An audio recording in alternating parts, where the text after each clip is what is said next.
సంవత్సరకాల Bible పఠన ప్రణాళికలో 195వ రోజు జూలై 13వ తారీఖు.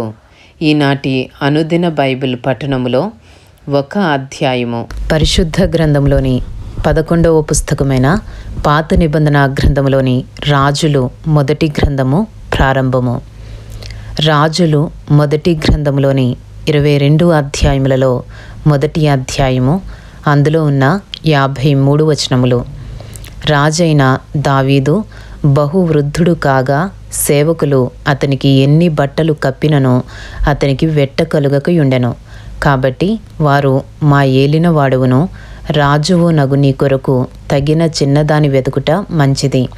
ఆమె రాజైన నీ సముఖమందుండి నిన్ను ఆదరించి వెట్టకలుగుటకు నీ కౌగిటిలో పండుకునునని చెప్పి ఇశ్రాయేలీల దేశపు దిక్కులన్నిటిలో తిరిగి ఒక చక్కని చిన్నదాని వెదకి అబీషగు అను షూనేమీరాలిని చూచి రాజునొద్దకు తీసుకుని వచ్చిరి.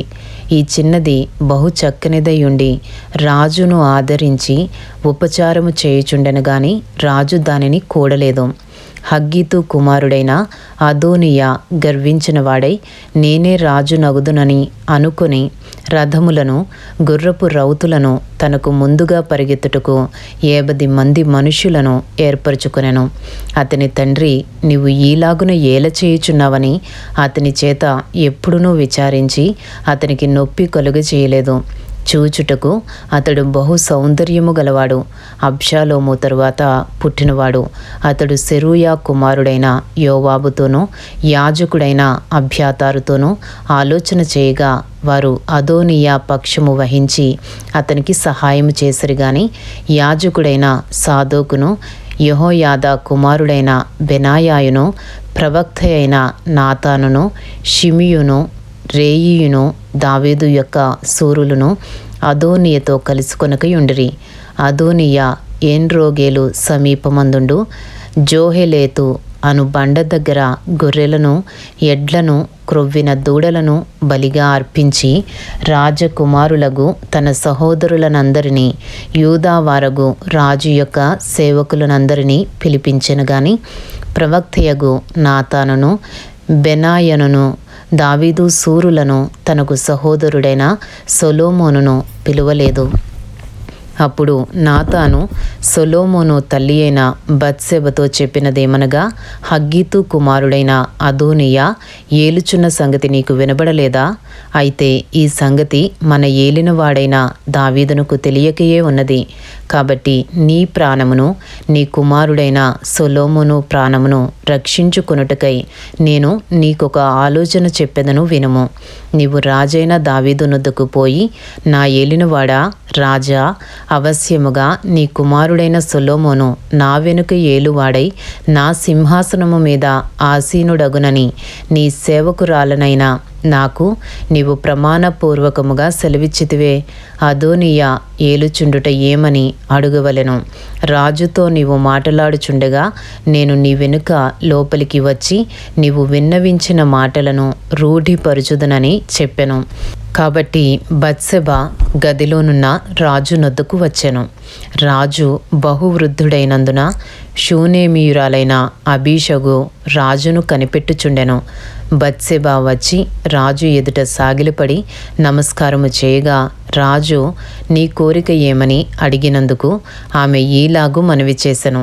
నా ఏలినవాడా, నీవు నీ దేవుడైన యెహోవా తోడని నీ సేవకురాలనైనా నాకు ప్రమాణము చేసి అవశ్యముగా నీ కుమారుడైన సొలొమోను నా వెనుక ఏలువాడై నా సింహాసనము మీద ఆసీనుడగునని సెలవిచ్చితివే. ఇప్పుడైతే అదోనియా ఏలుచున్నాడు. ఈ సంగతి నా ఏలినవాడవును రాజువు నగు నీకు తెలియకయే ఉన్నది.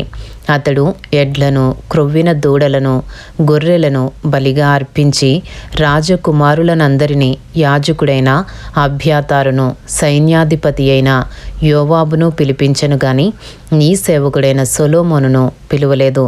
నా ఏలినవాడవైన రాజా, నా ఏలినవాడవైన రాజువగు నీ తరువాత సింహాసనము మీద ఎవడు ఆసీనుడగునో అందును గూర్చి ఇశ్రాయేలీలందరూ కనిపెట్టియున్నారు. ఇదిగాక నా ఏలినవాడవైన రాజవగు నీవు నీ పితరులతో కూడా నిద్ర పొందిన తరువాత నేనును నా కుమారుడైన సొలొమోనును అపరాధులముగా ఎంచబడుదుము. ఆమె రాజుతో మాటలాడుచున్నప్పుడు ప్రవక్తయగు నాతానును లోపలికి రాగా, ప్రవక్తయగు నాతాను వచ్చియున్నాడని సేవకులు రాజునకు తెలియజేసిరి. అతడు రాజు సన్నిధికి వచ్చి నమస్కారము చేసి సాష్టాంగపడి, నా ఏలినవాడవైన రాజా అదోనియా, నీ తరువాత ఏలువాడై నీ సింహాసనము మీద కూర్చుండునని నీవు సెలవిచ్చితివా? ఏలయనగా ఈ దినమున అతడు పోయి విస్తారమైన ఎడ్లను, క్రొవ్విన దూడలను, గొర్రెలను బలిగా అర్పించి రాజకుమారులనందరినీ, సైన్యాధిపతులను, యాజకుడైన అబ్యాతారును పిలిపింపగా వారు విని సముఖములో అన్నపానములు పుచ్చుకొనుచు, రాజైన అదోనియా చిరంజీవి అగునుగాక అని పలుకుచున్నారు. అయితే నీ సేవకుడునైన నన్నును, యాజకుడైన సాదోకును, యెహోయాదా కుమారుడైన బెనాయాను, నీ సేవకుడైన సొలొమోనును అతడు పిలిచినవాడు కాడు. నా ఏలినవాడువును రాజువు నగు నీ తరువాత నీ సింహాసనము మీద ఎవడు ఆసీనుడయుండునో అది నీ సేవకుడనైనా నాతో చెప్పకయుందువా? ఈ కార్యము నా ఏలినవాడువును రాజువు నగు నీ సెలవు చొప్పున జరుగుచున్నదా అని అడిగెను. దావీదు బత్షెబను పిలువుమని సెలవీయగా ఆమె రాజు సన్నిధికి వచ్చి రాజు ఎదుట నిలువబడెను.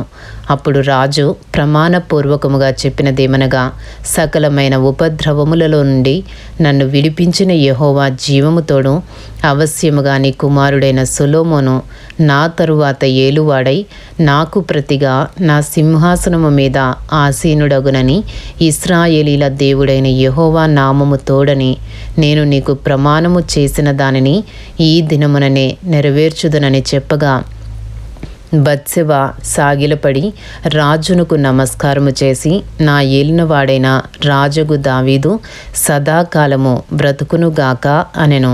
అప్పుడు రాజైన దావీదు యాజకుడైన సాదోకును, ప్రవక్తయైన నాతానును, యెహోయాదా కుమారుడైన బెనాయాను నా యొద్దకు పిలువుమని సెలవీయగా వారు రాజు సన్నిధికి వచ్చిరి. అంతట రాజు, మీరు మీ ఏలినవాడనైన నా సేవకులను పిలుచుకుని పోయి నా కుమారుడైన సొలొమోనును నా కంచెర గాడిద మీద ఎక్కించి గీహోనునకు తీసుకుని పోయి యాజకుడైన సాదోకును, ప్రవక్తయైన నాతానును అక్కడ ఇశ్రాయేలీల మీద రాజుగా అతనికి పట్టాభిషేకము చేసిన తరువాత మీరు బాకానాదము చేసి రాజైన సొలొమోను చిరంజీవి అగునుగాక అని ప్రకటన చేయవలెను.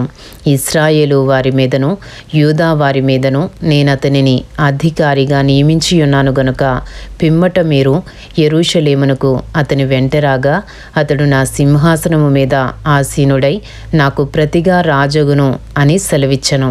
అందుకు యెహోయాదా కుమారుడైన బెనాయా రాజునకు ప్రత్యుత్తరముగా ఇట్లనెను, అలాగు జరుగునుగాక. నా ఏలినవాడువును రాజువు నగు నీ దేవుడైన యెహోవా ఆ మాటను స్థిరపరచునుగాక. యెహోవా నా ఏలినవాడువును రాజువు నగు నీకు తోడుగా ఉండునట్లు ఆయన సొలొమోనునకు తోడుగా ఉండి నా ఏలినవాడైన రాజగు దావీదు యొక్క రాజ్యము కంటే అతని రాజ్యము ఘనముగా చేయునుగాక అనెను.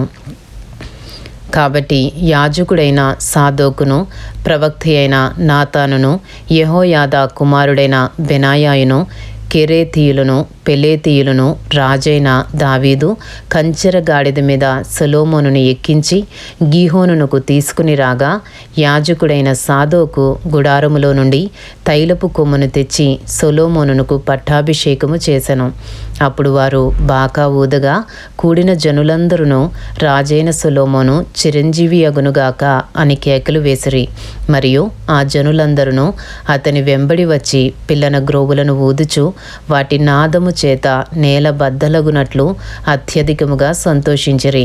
అదోనీయాయును అతడు పిలిచిన వారందరూ విందులో ఉండగా విందు ముగియబోవు సమయమున ఆ చప్పుడు వారికి వినబడెను. యోవాబు బాకానాదము విని పట్టణమునందు ఈ అల్లరి ఏమని అడుగుగా యాజకుడైన అబ్యాతారు కుమారుడైన యోనాతాను వచ్చెను. అదోనీయా, లోపలికి రమ్ము, నీవు ధైర్యవంతుడవు, నీవు శుభ సమాచారములతో వచ్చుచున్నావనగా యోనాతాను అదోనీయతో ఇట్లనెను, నిజముగా మన ఏలినవాడును రాజునగు దావీదు సొలొమోనును రాజుగా నియమించియున్నాడు. రాజు యాజకుడైన సాదోకును ప్రవక్త అయిన నాతానును యెహోయాదా కుమారుడైన బెనాయానును కెరేతీయులను పెలేతీయులను అతనితో కూడా పంపగా వారు రాజు కంచెర గాడిద మీద అతని నూరేగించిరి. యాజకుడైన సాదోకును ప్రవక్త అయిన నాతానును గీహోను దగ్గర అతనికి పట్టాభిషేకము చేసిరి. అక్కడి నుండి వారు సంతోషముగా వచ్చియున్నారు. అందువలన పట్టణము అల్లరి ఆయను. మీకు వినబడిన ధ్వని ఇదే.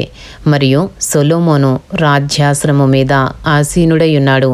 అందుకై రాజు సేవకులు మన ఏలినవాడును రాజునగు దావీదునకు కృతజ్ఞతలు చెల్లింపవచ్చి, నీకు కలిగిన ఖ్యాతి కంటే సొలొమోనునకు ఎక్కువైన ఖ్యాతి కలుగునట్లును, నీ రాజ్యము కంటే అతని రాజ్యము ఘనముగా ఉండునట్లును దేవుడు దయచేయునుగాక అని చెప్పగా రాజు మంచము మీద సాగిలపడి నమస్కారము చేసి ఇట్లనెను, నేను సజీవునై ఉండగా ఈ దినమున జరిగినట్లు నా సింహాసనము మీద ఆసీనుడగుటకు ఇశ్రాయేలీల దేవుడైన యెహోవా ఒకని నాకు దయచేసినందుకు ఆయనకు స్తోత్రము కలుగును గాక అనెను. అందుకు అదోనీయా పిలిచిన వారు భయపడి లేచి తమ తమ ఇండ్లకు వెళ్ళిపోయిరి. అదోనీయా సొలొమోనునకు భయపడి లేచి బయలుదేరి బలిపీఠపు కొమ్ములను పట్టుకొనెను. అదోనీయా రాజైన సొలొమోనునకు భయపడి బలిపీఠపు కొమ్ములను పట్టుకొని, రాజైన సొలొమోను తన సేవకుడనైన నన్ను కత్తిచేత చంపకుండా ఈ దినమున నాకు ప్రమాణము చేయవలనని మనవి చేయుచున్నట్లు సొలొమోనునకు సమాచారము రాగా, సొలొమోను ఈలాగు సెలవిచ్చెను, అతడు తన్ను యోగ్యునిగా అగపరుచుకుని ఎడల అతని తల వెంట్రుకలలో ఒకటైనను క్రింద పడదు గాని, అతని యందు దౌష్ట్యము కనబడిన ఎడల అతనికి మరణశిక్ష వచ్చునని సెలవిచ్చి బలిపీఠము నొద్ద నుండి అతని పిలువనంపించెను. అతడు వచ్చి రాజైన సొలొమోను ఎదుట సాష్టాంగపడగా సొలొమోను అతనితో నీ ఇంటికి పొమ్మని సెలవిచ్చెను. ఇంతటితో రాజులు మొదటి గ్రంథములోని 1వ అధ్యాయములో ఉన్న 53 వచనములు పూర్తి చేయబడినవి. ఈనాటి భాగములోని 1వ అధ్యాయము రాజులు మొదటి గ్రంథములోని 1వ అధ్యాయము పూర్తి చేయబడినది.